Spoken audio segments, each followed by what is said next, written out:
umorder ka sa online tapos wala kang pambayad? Ordering ko na kaya to. Matagal pa naman siguro to dadating. Sige, makakapag-ipon pa ako. Oras na ba?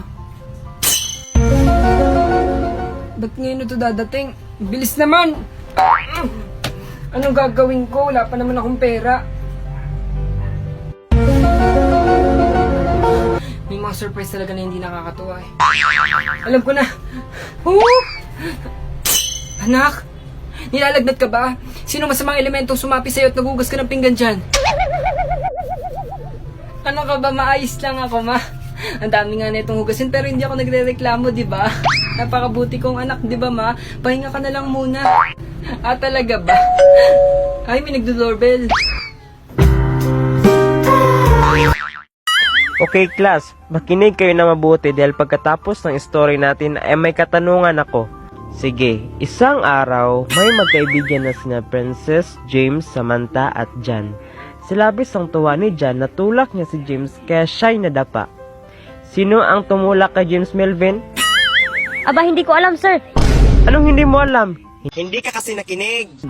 Nakinig po ako. Kaya huwag mo akong pagbintangan. Anong pinagbintangan ka dyan? Pinagbintangan mo ako na ako daw ang tumulak kay James. Nanahimik nga ako dito eh. Hindi ko nga alam kung sinong James na yan. Tapos, pagbintangan mo pa ako.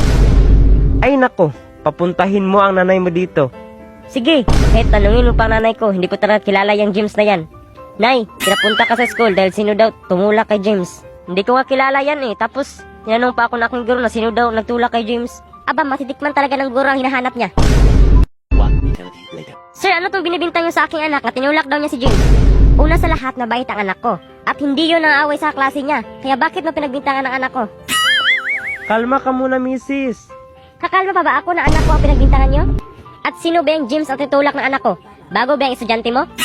Misis, Anong misis-misis ka dyan? Sagutin mo ako. ganito kasi yon. Huwag ka na magsalita. Pabarangay kita. Tandaan mo yan.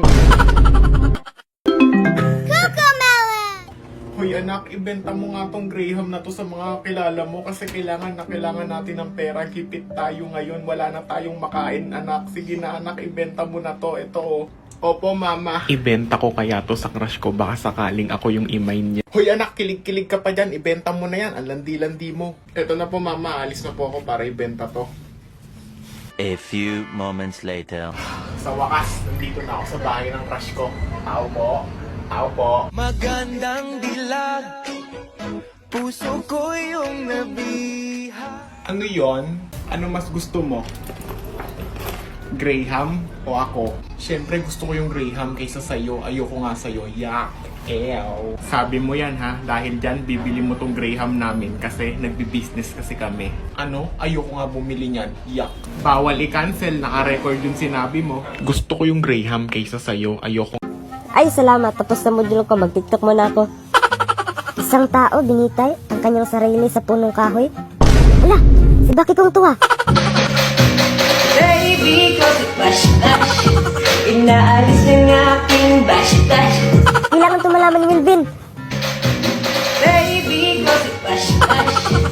Wilvin, si Baki kong. Nagpakamatay siya. Huwag kang mag-disturbo dyan. Ang galing ng sayaw, oh. Baby ko si Pash Pash. Totoo nga, ito balita, oh. Tawagan ko nga siya. Hello, Melvin. Napatawag ka. Asan po si Baki kong tita? Ah, si Baki kong. Nagpahinga na siya. Nagpahinga lang pala eh. Saan siya nagpahinga, tita? Nasa mataas na puno, nakabitay. Ay, ang ganda dyan pahingahan. Ano, nakabitay? Anak, tara papunta tayo sa bahay ng kumari ko. Opo, mama.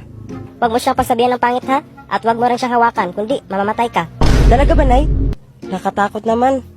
Tao po, Mare. Mare, nandito ka ba? Hi, Mare. Mare, ang ganda ko, di ba?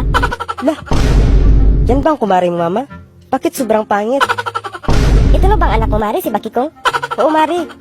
Baki Kong, hawakan mo ako. Ayoko, no? Baka mahawaan ako sa kapangitan mo. Kung hawakan mo ako, maging kayo ng crush mo. Totoo ba yan? Ayos, maging kami ni Crush. Di ba, anak, sabi ko sa'yo huwag ka magsabi ng pangit?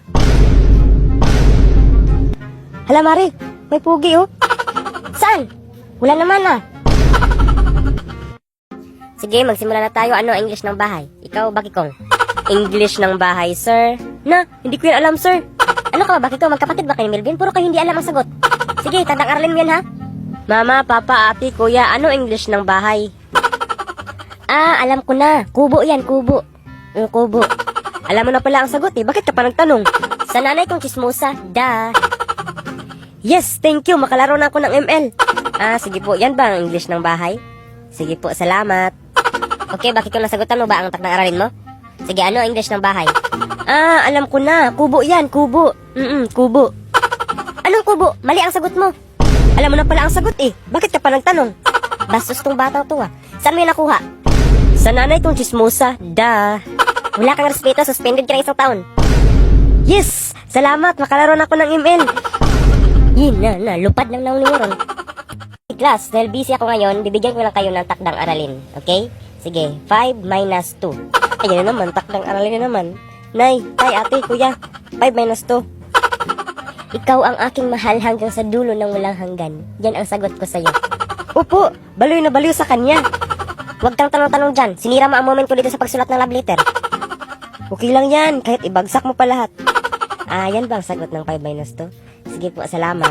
Oh, Bakikong, ano ang sagot mo sa takdang aralin mo? Ikaw lang aking mamahalin hanggang sa dulo ng walang hanggan. Yan po ang sagot ko sa'yo. Hey, Bakikong, nabaliw ka na yata.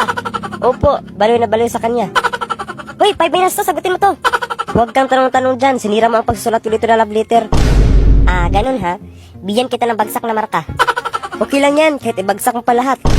Ay, lata lang na mo ron. Okay, Bakikong. 2 plus 2. Ala sir, hindi ko po alam. Hay naku, Bakikong.